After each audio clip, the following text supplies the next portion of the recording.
રાજ્યમાં ફરી એકવાર આપઘાતની ઘટના સામે આવી છે। પંચમહાલના કોટડા ગામે મહિલાએ સંતાનો સાથે કૂવામાં ઝંપલાવ્યું છે। તે ઘટનામાં 2 સંતાનો સાથે કૂવામાં ઝંપલાવનાર માતાનું મોત થયું છે। પાણીમાં ડૂબી જવાથી બંને સંતાનોના પણ કમકમાટી ભર્યા મોત થયા છે। કોટડા ગામના નિશાળ ફળિયામાં રહેતી પરિણીતાએ આપઘાત કરી લેતા સમગ્ર પંથકમાં શોકનું મોજું ફરી વળ્યું છે।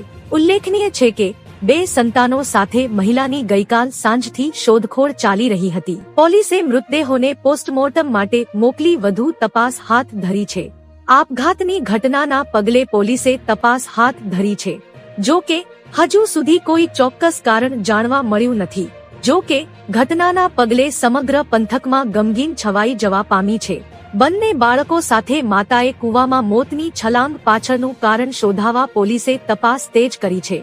તો મિત્રો હાલ માટે આટલું। મળીશું નવી અપડેટ સાથે જ। જો તમને અમારા વિડીયો પસંદ આવતા હોય તો વિડીયોને લાઈક કરી દેજો અને ભારત સમય ન્યૂઝ ચેનલને સબસ્ક્રાઇબ કરી બાજુમાં આવેલા બેલ આઇકોનને દબાવી દો, જેથી તમને આવા સમાચારની અપડેટ મળતી રહે।